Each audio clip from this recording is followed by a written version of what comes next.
Boss Bullet, ano bang ginagawa natin dito sa San Jose Antipolo? Basta, wag ka ng tanong, may pupuntahan tayo. Ano nga, kanina pa tayo naglalakad eh. Ang kulit mo naman nga, Bu, sabihin ko na nga sa'yo. Nakabili na ako ng lupa dito sa may San Jose Antipolo. Weh, nakabili ka na? Wah! Ayun ba yung sinasabi mong bullet farm? Tama ka lang iniisip mo nga, Bu. Kapag nagawa na yung bullet farm, dito tayo gagawa ng magagandang content. O tara na, punta na natin, saan ba banda yun?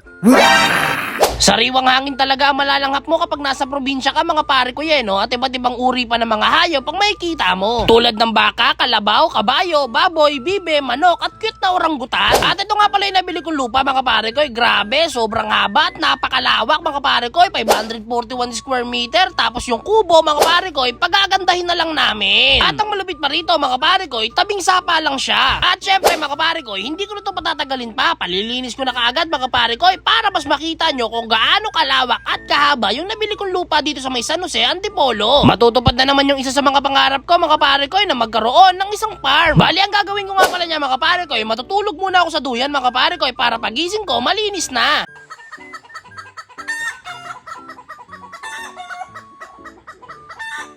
Tama-tama yung gising ko, mga pare ko. Tignan nyo naman, mga pare ko, kung gaano nakalinis, mga pare ko. Kitang-kita nyo na kung gaano kalawak, mga pare ko. Tapos sa likod, ayan na nga rin pala sa likod, mga pare ko. Lilinisan na lang namin. Syempre, mga pare ko, itutur ko kayo sa nabili kong lupa dito sa may Antipolo, mga pare ko. 541 square meter to. Napakahaba, pare ko. Ayan. Yan, bali, ito nga pala yung nalinis na. Tapos ito yung damo na nilinis. Ito. Bali, ang gagawin dito, mga pare ko, siguro mga 3 days pa, pag natuyo na, saka namin paliliyaban, di ba?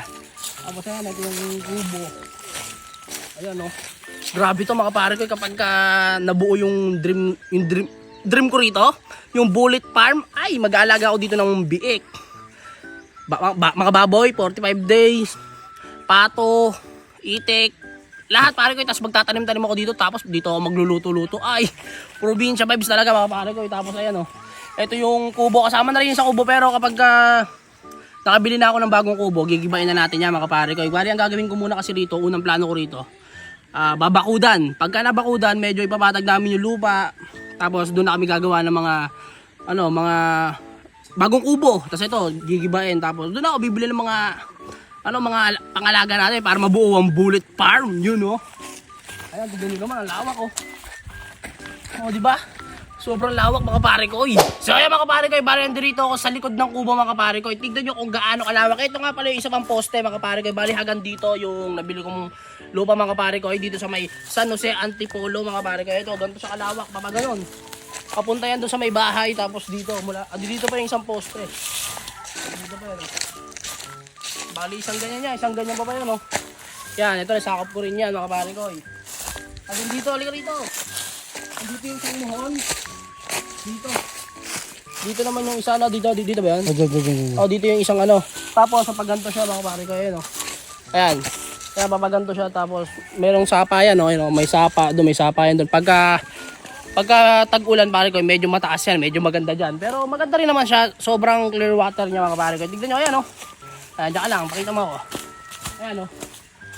Alawak, mga pare ko. Siyempre, mga pare ko, bago matapos tong content ko na to, mga pare ko, siyempre maraming salamat sa inyo, kasi kung hindi dahil sa inyo, hindi naman ako makakabili ng lupa, di ba, mga pare ko. Pero grabe, mga pare ko, sobrang saya ng puso ko, mga pare ko. Kasi biruin mo, nakabili na ako ng lupa, 541 square meter pa, napakalawak. Grabe, yung naiisip ko rito, talagang pangarap ko, mga pare ko, yung bullet farm, di ba? Tapos pag umaga gigising ka, magkakape-kape ka na lang, di ba? Tapos makikita mo yung mga alaga mo, meron kang baboy, may manok, tapos kukuha-kuha ka na lang ng mga itlog nila. O, pwede. Kasi ang bala ko, mga pare ko, yung pagka lumaki yung mga baboy, mga pare ko, magnenegosyo ako, pwede ko ibenta, di ba?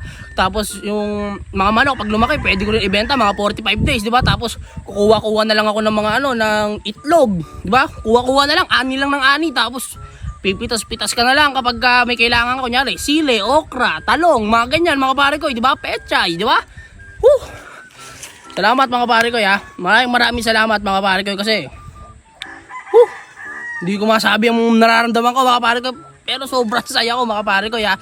Oh, abangan nyo yung yung bullet farm story. Ano kayang Bullet Farm. Bullet Farm episode 1. Yan! Ayan mga pare ko. Abangan nyo mga pare ko.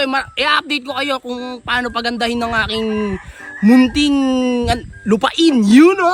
Hanggang dito na to mga pare ko. Salamat nga pala sa panonood. Mga kaibigan kong batak. Pang pang pang.